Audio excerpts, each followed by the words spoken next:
Pakistan cricket team के साबिक कप्तान शुएब मलिक का कहना है कि वर्ल्ड कप में पाकिस्तान टीम से अच्छे की उम्मीद है। पूरी कौम यही दुआ कर रही है कि पाकिस्तानी टीम अच्छी कारकर्दगी दिखाए। कराची में मीडिया से गुफ्तगू करते हुए शुएब मलिक ने कहा कि कप्तान बाबर आजम को एतमाद देने की ज़रूरत है। देखें, जब एक प्लेयर खेल रहा होता है और उसका टर्न आता है, चाहे वो बॉलर हो, चाहे विकेट कीपर हो, चाहे बैटर हो, वो फिर ये उसको नहीं समझ आ रही होती कि वहाँ पे कितने लोग बैठे हुए हैं। उसको बस एक ही चीज़ की समझ आ रही होती है कि मेरे पास ये सिचुएशन आई है, मैंने इसके साथ कैसे डील करना है। एक आपको मेन बैटर चाहिए वहाँ पे, वो चाहे साउथ शकील हो या कोई और हो।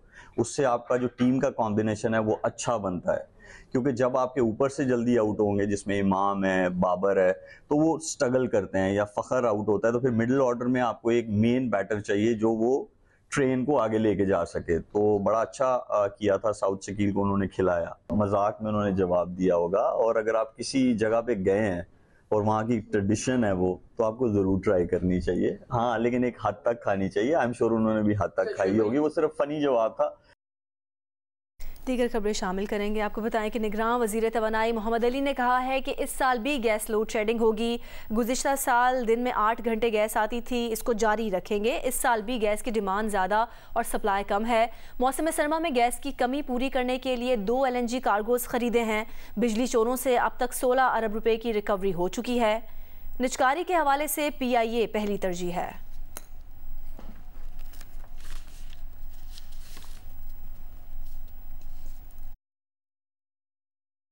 लोड शेडिंग पिछले चंद सालों से हो रही है और इस साल भी लोड शेडिंग होगी घरों के अंदर, बिकॉज हमारे पास इतनी गैस नहीं है कि हम 24 घंटे घरों में गैस दे सकें। तो इस बार जो हमारा खुद प्लान है कि हम जो जैसे लास्ट टाइम 8 घंटे गैस आती थी, हम कोशिश कर रहे हैं कि उसी को हम मीट करें। तो उसकी वजह यह है कि हमारे पास पिछले साल के मुकाबले में इस साल तकरीबन 18% की नेचुरल गैस कम हो गई है। हमने एक हफ्ते पहले टेंडर फ्लोट किया था, तो उसमें हमें बिड्स मिली थी, तो 2 LNG के कार्गो हमने दिसंबर के लिए फाइनलाइज किए। तो इंशाल्लाह दिसंबर का जो गैस का मसला था काफ़ी हद तक इंडस्ट्री वगैरह का, वो काफ़ी हद तक हल हो जाएगा। बिजली का जो क्रैकडाउन है वो आपको पता है कि वो कंटिन्यू है। अभी तक हमने तकरीबन 16 अरब रुपये जो है कलेक्ट किए हैं जब से ये क्रैकडाउन शुरू हुआ है, कि 10-12 रोज़ पहले। PIA जो है वो हाईएस्ट प्रायोरिटी है प्राइवेटाइजेशन में, और इंशाल्लाह उसको अगले चंद माह के अंदर उसके ऊपर इरादा है कि कैबिनेट का इसको प्राइवेटाइजेशन की तरफ ले जाएगा। बैनुल-अक़वामी मंडियों में खाम तेल की कीमतें 5.5% से ज़ायद कम हो गई हैं। ब्रेंट खाम तेल की कीमत कम होकर $85.81 फ़ी बैरल पर आ गई है।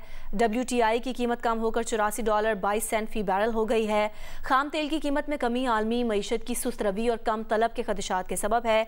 OPEC की जानिब से तेल की पैदावार में मज़ीद कमी ना किए जाने का इम्कान है। माहिरीन ने ख्याल जाहिर किया है कि आलमी मंडी में ये रुझान जारी रहा तो पाकिस्तान में फ़ी लीटर कीमत में वाज़ेह कमी हो सकती है।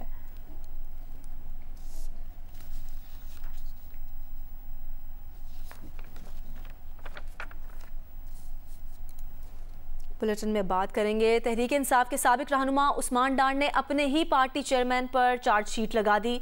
एक इंटरव्यू में कहा कि 9 मई का मकसद फौज पर दबाव डालकर army chief general Asim Munir को ओहदे से हटाना था। PTI की मौजूदा सूरत हाल के जिम्मेदार चेयरमैन PTI खुद हैं। 9 मई के वाकयात का मंसूबा चेयरमैन तहरीक इंसाफ की ज़ेर सदारत जमान पार्क में बनाया गया। चेयरमैन PTI ने फौज से टकराव की पॉलिसी की क़यादत की। चेयरमैन PTI की गिरफ्तारी की सूरत में हसास तनसीबात को निशाना बनाने की हिदायत खुद चेयरमैन PTI ने दी। उस्मान डार ने मजीद कहा कि चेयरमैन PTI ने खुद को गिरफ्तारी से बचाने के लिए कारकुनान की जहनसाजी की। कारकुनान को इंसानी ढाल के तौर पर इस्तेमाल किया गया। तहरीक इंसाफ का लॉन्ग मार्च भी जनरल आसिम मुनीर की बतौर आर्मी चीफ तैनाती रुकवाने के लिए किया गया था। उस्मान डार ने तहरीक इंसाफ और सियासत छोड़ने का ऐलान भी कर दिया। तहरीक इंसाफ के तर्जुमान शुएब शाहीन ने कहा है कि उस्मान डार का अचानक मंजर-ए-आम पर आकर बयान देना वैसा ही है जैसे आजम खान ने लापता होने के बाद अचानक मंजर-ए-आम पर आकर 164 का बयान रिकॉर्ड करा दिया था। उस्मान डार अगर रज़ाकाराना बयान देना चाहते थे तो वो इतने दिनों से क्यों गायब थे? अचानक उनका मंजर आम पर आ जाना वो इसी तरह ही है जिस तरह आजम खान साहब का 164 की स्टेटमेंट पता चली थी पूरी कौम को। अगर वो वॉलंटरली कोई स्टेटमेंट देना चाहते थे वो इतने दिनों से फिर क्यों गायब थे, वो इतने दिनों से वो मंजर आम पर क्यों नहीं थे, और इतने दिनों से वो क्यों इमरान खान उनके सारी ट्वीट्स उठा लें। अगर 9 मई के वाक़े से उनको अफसोस था या वो कोई डिफरेंट ओपिनियन रखते थे, मुझे बताएं आज तक की उनकी सारी ट्वीट्स, उनके घर पे ऊपर जो हमला हुआ, उनकी वालदा के साथ जो जुल्म तशद्दुद हुआ, जबर हुआ, उनके साथ जो कुछ होता रहा सब कुछ उसने बर्दाश्त किया, लेकिन एक बर्दाश्त की एक हद होती है। पाक अफगान सरहद पर बाबे दोस्ती पर तैनात अफगान मुहाफिज की बिला इश्तियाल फायरिंग के नतीजे में 2 पाकिस्तानी शहरी शहीद और 1 बच्चा जख्मी हो गया।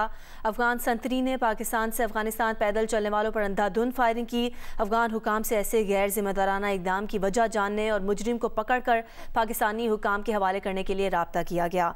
ISPR के मुताबिक बाबे दोस्ती पर तैनात अफगान मुहाफिज ने पाकिस्तान से अफगानिस्तान पैदल चलने वालों पर बिला इश्तियाल फायरिंग कर दी। फायरिंग से 12 साल बच्चे समेत 2 पाकिस्तानी शहरी शहीद और 1 बच्चा जख्मी हो गया। सिक्योरिटी फोर्सेस ने तहम्मुल का मुजाहरा करते हुए बेगुनाह मुसाफिरों की मौजूदगी में फायरिंग के तबादले से गुरेज किया। जाँ बहक होने वालों की लाशों को DHQ अस्पताल चमन मुंतकिल कर दिया गया। जख्मी बच्चा DHQ अस्पताल में ज़ेरे इलाज है। ISPR का कहना है कि अफगान हुकाम से गैर जिम्मेदाराना इकदाम की वजह जानने और मुजरिम को पकड़कर पाकिस्तानी हुकाम के हवाले करने के लिए राब्ता किया गया है। तवक्को है कि अफगान अबूरी हुकूमत अपने सिक्योरिटी एहलकारों को कंट्रोल करेगी और मुस्तकबिल में इस तरह के वाक़यात से बचने के लिए इकदाम करेगी। ISPR का कहना है कि पाकिस्तान मुस्बत और तामीरी 2 तरफ़ा ताल्लुकात के लिए अपना किरदार अदा करने के लिए पुरअज़्म है, लेकिन इस तरह के नाखुशगवार वाक़यात से इन कोशिशों को नुकसान पहुँच सकता है।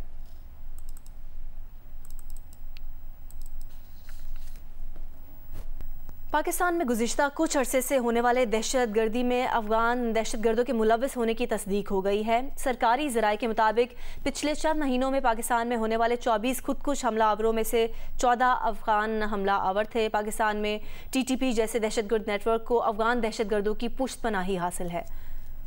अफगान दहशतगर्द पाकिस्तान में एक अरसे से मुख्तलिफ गैर कानूनी सरगर्मियों में मुलव्विस हैं। गुज़िश्ता चंद महीनों से पाकिस्तान में दहशतगर्दी की लहर में तेजी आई है। सरकारी ज़राए के मुताबिक पिछले चंद महीनों में पाकिस्तान में होने वाले 24 खुदकुश हमलावरों में से 14 अफगान हमलावर थे। 30 जनवरी 2023 को पुलिस लाइन्स पेशावर पर हमला करने वाले भी अफगान दहशतगर्द थे। 12 मई 2023 को मुस्लिम बाग में होने वाले दहशतगर्द हमले में भी 5 TTP अफगान दहशतगर्द मुलव्विस थे। 12 जुलाई 2023 को योब कैंट पर दहशतगर्दों के बुज़दिलाना वार में 5 में से 3 अफगान दहशतगर्द थे।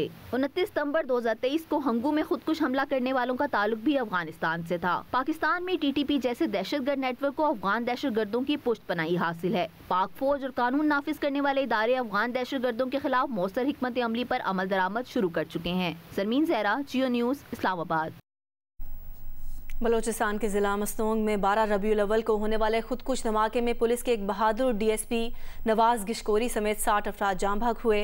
ऐनी शाहिदीन के मुताबिक DSP नवाज गिशकोरी ने खुदकुश हमलावर को रोकते हुए जान का नजराना पेश किया। कोयटा से नदीम कौसर की रिपोर्ट देखिए। मस्तूंग में 12 रबीउल अव्वल के जुलूस में खुदकुश धमाके में दीगर अफराद के साथ DSP मस्तूंग मोहम्मद नवाज गिशकोरी भी शहीद हुए।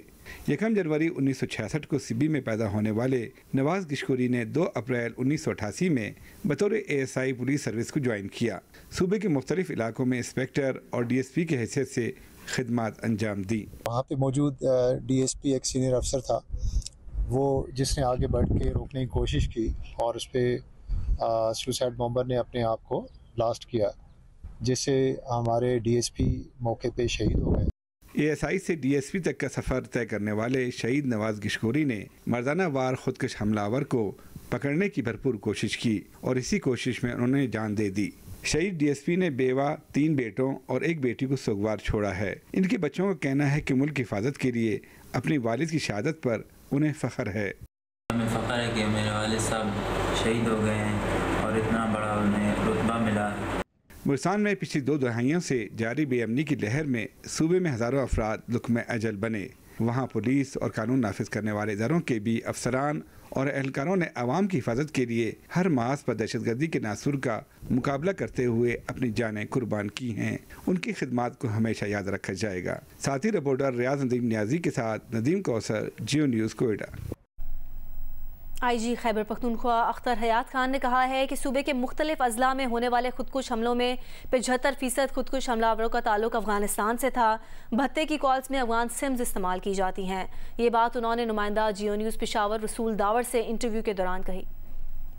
कुछ सुसाइड बॉम्बिंग्स हुई, उसमें जो बात हमने जो उसके फिंगरप्रिंट्स हासिल किए या तो उनके सब्सिक्वेंटली यही पता चला कि उसमें अफगान से, चाहे वो हमारा अली मस्जिद वाला वाक़या था, चाहे वो बाड़ा वाला वाक़या था, ठीक है। इसी तरीके से ये जो चंद दिन पहले हंगू वाला वाक़या पेश आया था या उससे पहले बाजोड़ वाला वाक़या पेश आया था, तो इवन जो मेरे से पहले पेशावर पुलिस लाइन का वाक़या था जिसमें सुसाइड बॉम्बर इस्तेमाल हुआ था, वो भी अफगान था। क्योंकि सुसाइड बॉम्बिंग के जितने भी केसेस होते हैं उनमें से तकरीबन 70-75% केसेस में जो सुसाइड बॉम्बर होता है वो आपका अफगान निकलता है।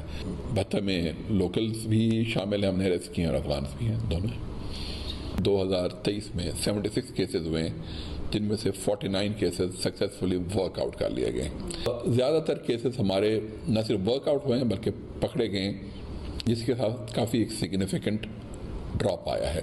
तकरीबन 70-72% केसेस हमने सक्सेसफुली इसमें वर्कआउट भी किए। 2 फरवरी को पेशावर पुलिस लाइन खुदकुश धमाके में शहीद होने वाले मर्दान के कांस्टेबल ज़िशान अकबर के घर बच्चे की पैदाइश हो गई। 6 बहनों के इकलौते भाई ज़िशान अकबर अपनी शादी के 45 दिन बाद खुदकुश धमाके में शहीद हो गए थे। मर्दान में शहीद के घर बच्चे की पैदाइश पर DPO मर्दान की हिदायत पर खातून ASP शेख मलतून टाउन रेशम जहांगीर शहीद कांस्टेबल के घर गईं और उनकी अहलिया और दीगर वुरसा को मुबारकबाद दी। उन्होंने शहीद कांस्टेबल के वालिद को तौसीफ़ी सनद और वुरसा को तहाइफ पेश किए। ASP का कहना था कि शहीद ज़िशान खैबर पख्तूनख्वा पुलिस का बेटा था। हमारे बहादुर सपूत अपनी मिट्टी के तहफ़्फ़ुज़ और दहशतगर्दों के नापाक अज़ाइम को नाकाम बनाने के लिए अपनी जानों की कुर्बानी देने से गुरेज नहीं करेंगे। मुस्लिम लीग नून के सदर शहबाज शरीफ ने कहा है कि नवाज शरीफ इंतकाम लेने नहीं, ज़ख्मों पर मरहम रखने आ रहे हैं। 21 अक्टूबर को मीनार पाकिस्तान पर अपना मुकदमा अल्लाह पर छोड़ देंगे। लाहौर के मुख्तलिफ मकामात पर जलसों से खिताब में कहा कि अल्लाह ने मौका दिया तो नवाज शरीफ मुल्क की किस्मत बदल देंगे। नवाज शरीफ जब इंशाअल्लाह 21 अक्टूबर को मीनार पाकिस्तान जब पहुंचेगा तो अपना मुकदमा वो अल्लाह पे छोड़ेगा और ये आपसे आके ऐलान करेगा कि मैं पाकिस्तान को दोबारा कायदे आज़म का पाकिस्तान बनाने आया हूं। उस नवाज शरीफ को एक साजिश के तहत साजिशों ने 2017 में एक जाली मुकदमे में पनामा से शुरू हुआ और अकामा में उनको सजा दी गई और ये साजिशी किरदार सब आपके सामने हैं, कोई किसी से छुपा हुआ नहीं। लेकिन जो सबसे अफसोसनाक बात है कि इक़्तिदार नवाज शरीफ से नहीं छीना गया बल्कि आपका और आपके बच्चों की तरक्की और खुशहाली का सफर उससे आपको महरूम किया गया। अब वक्त आ गया कि एक दूसरे का चेहरा देखने के आधार नहीं, नवाज शरीफ इस कदूरत को, इस तकसीम को खत्म करने के लिए आपके साथ आ रहा है। पाकिस्तान पीपल्स पार्टी के रहनुमा और सिंध के साबिक वजीर शर्जील मेमन ने कहा है कि चेयरमैन तहरीक इंसाफ अपने अमाल की वजह से जेल गए हैं और अगर वो जेल में हैं तो क्या हुआ। एक शख्स ने इदारों के खिलाफ झूठा प्रोपेगेंडा किया, उनके गुनाहों की फहरिस्त कम नहीं है। जो भी चेयरमैन PTI के साथ शामिल है उन सब के खिलाफ इंक्वायरी होनी चाहिए। पेशावर में मीडिया टॉक में शर्जील मेमन का कहना था कि चेयरमैन PTI ने 9 मई के वाक़यात में मुल्क पर हमला किया, रेडियो पाकिस्तान को जलाया गया, एक शख्स ने इदारों के खिलाफ झूठा प्रोपेगेंडा किया और आज वो अपने अमाल की वजह से जेल में है। चेयरमैन PTI को लाडला बनाना है तो उसे फिर छोड़ दें। उन्होंने कहा कि मुल्क में कौन सी जमात है जो इलेक्शन कराने से खौफजदा है। पीपल्स पार्टी किसी जमात से तलखी नहीं चाहती। पीपल्स पार्टी सब इदारों से अच्छे ताल्लुकात की कहाँ है, स्टैब्लिशमेंट से अच्छे ताल्लुकात हैं। स्टैब्लिशमेंट किसी को सपोर्ट नहीं कर रही, वो न्यूट्रल है। शर्जील मेमन का कहना था कि सिर्फ आसिफ अली जरदारी सियासतदानों को इकट्ठा करने की सलाहियत रखते हैं जिन्होंने पार्लियामेंट को मजबूत किया और अपने इख्तियारात पार्लियामेंट को दिए। उन्होंने कहा कि इलेक्शन शेड्यूल आना चाहिए, अवाम जिस जमात को इलेक्शन में वोट देंगे वो पार्टी ही कामयाब होगी। मुल्क को सिर्फ पीपल्स पार्टी ही बहरानों से निकाल सकती है। कराची में अबुल हसन इस्फहानी रोड पर पुलिस और कस्टम्स ने दुकानों के ताले तोड़कर सिगरेट समेत दीगर नॉन कस्टम पेड अशिया बरामद कर ली हैं। मारीपुर ट्रक अड्डे के करीब गोदाम पर छापा मारकर 6 ट्रकों पर मुश्तमिल भारी मालियत का स्मगल शुदा माल पकड़ा गया है। तफसीलात बता रहे हैं नुमाइंदा जियो न्यूज़ कमर अली मस्तोई। जी, मारीपुर ट्रक अड्डे के करीब जो है कस्टम्स इंटेलिजेंस ने खुफिया इतला पर जो है गोदाम पर छापा मारा है। स्मगल शुदा अशिया की इतला पर छापा मारा गया है और भारी मिकदार में यहाँ पर जो है स्मगल शुदा अशिया मिली हैं, जिसमें खुश मेवा जात हैं, मुख्तलिफ़ किस्म के जो मसाला जात हैं। तकरीबन 5 ट्रकें इस वक्त जो है वो लोड हो चुकी हैं। सैकड़ों बोरियाँ जो हैं इन स्मगल शुदा जो है वो अशिया की मिली हैं। हमारे साथ जो है वो कस्टम्स के अफसर जो है यहाँ पर मौजूद हैं, हम उनसे पूछेंगे। इतला पे हमने ये कार्रवाई की है जिसमें 6 ट्रक मद्दा ट्रक बरामद हुए। मुख्तलिफ किस्म के ड्राई फ्रूट थे इसमें, जो अफगानिस्तान और ईरान से स्मगल होके आए हैं इधर। अंदाजन मालियत कितनी होगी इसकी? कुछ अभी कहना प्रीमेच्योर होगा, लोडिंग चल रही है आपके सामने। ऑफिस जाके इसका पूरा अपना पेमेंट होगा। किसी किस्म की मज़ाहमत का सामना तो नहीं? मतलब करोड़ों रुपए का वैल्यू है इसका, मज़ाहमत कोई नहीं इस वक्त। अच्छा, गुज़िश्ता 6 घंटे से कस्टम्स हुकाम के मुताबिक यहाँ पर ऑपरेशन जो है वो चल रहा है। इस वक्त भी जो है ये ऑपरेशन जारी है। जो स्मगल शुदा जो यहाँ से माल मिला है उसको जो है वो ट्रकों में लोड किया जा रहा है, जिसके बाद यहाँ से इसे मुंतकिल कर दिया जाएगा।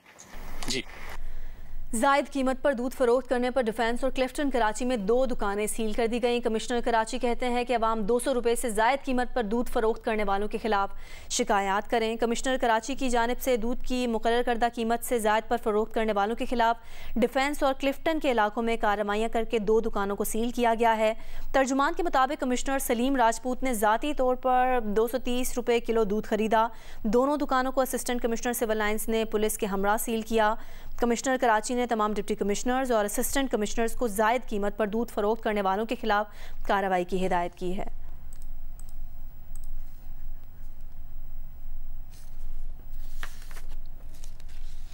हंगू से खबर देंगे आपको। हंगू में Kohat Hangu main GT road पर रात के वक्त तेंदुआ निकल आने से खौफो हिरास पाया जा रहा है। अहले इलाका का कहना है कि मुतालिका इदारे तेंदुए को पकड़ने के लिए फौरी कार्रवाई करें। तेंदुआ रात के वक्त दूर दराज से आने वाले मुसाफिरों के लिए ख़तरा बन सकता है। अहले इलाका का कहना है, पुलिस कह रही है कि रायसान और कच्चाई के पहाड़ों से तेंदुआ निकलकर जीटी रोड पर आता है और पुलिस का कहना है कि अवाम जीटी रोड पर रात का सफ़र करने से एहतियात करें। और अभी आपको कराची से खबर देंगे कि पाकिस्तान थिएटर फेस्टिवल 26 रोज़ से हाज़रीन की दिलचस्पी और तवज्जो का मरकज़ बना हुआ है। जियो न्यूज़ के नुमाइंदे वलीद अहमद की रिपोर्ट देखिए।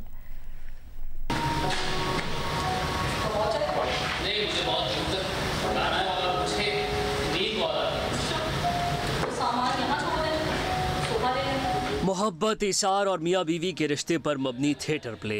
आर्ट्स काउंसिल कराची में 26वें रोज ट्रेजेडी पर मबनी खेल एक याद पेश किया गया।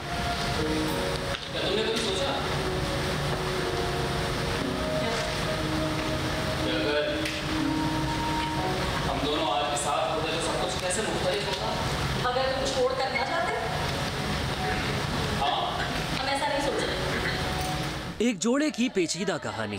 थिएटर फनकार काशिफ हुसैन और किरण सिद्दीकी ने अपनी अदाकारी से खेल का हक अदा कर दिया। असल में प्रॉब्लम क्या है? प्रॉब्लम ये है कि मैं बर्दाश्त नहीं कर सकता कि तुम्हें कुछ हो, मुझे कुछ नहीं होगा। खेल में दिखाया गया कि औरत औलाद न होने के गम में जहनी तवाजुन खो बैठती है। शौहर बेगम को नॉर्मल करने के लिए 100 जतन करता है मगर किस्मत साथ नहीं देती।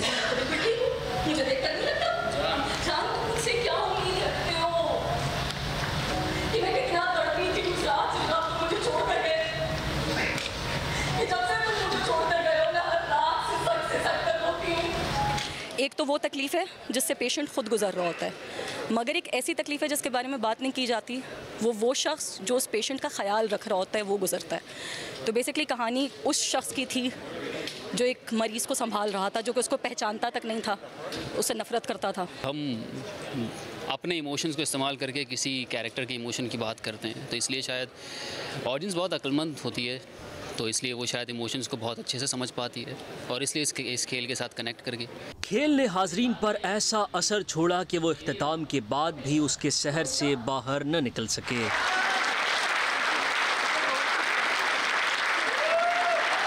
बहुत मेहनत की है और बहुत अच्छा किरदार सबने किया। इमोशनल स्टोरी भी थी एक तरह से और मतलब बहुत अच्छे मतलब इनके सीन्स थे, मुझे बहुत अच्छा लगा। कोई एक भी लम्हा ऐसा नहीं था कि हम खेल के बाहर की दुनिया को सोचते, हम पूरे खेल में डूबे हुए थे। खेल छोटा सा था लेकिन इसमें ज़िंदगी की वो चीज़ें दिखा दी गई हैं, वो चीज़ें बता के दी गई हैं जो शायद हम भूल गए हैं हम लोग। पाकिस्तान थिएटर फेस्टिवल में आज शीमा किरमानी का लिखा थिएटर जीस्त पेश किया जाएगा। कैमरामैन अदनान अली के साथ वलीद अहमद, जियो न्यूज़, कराची।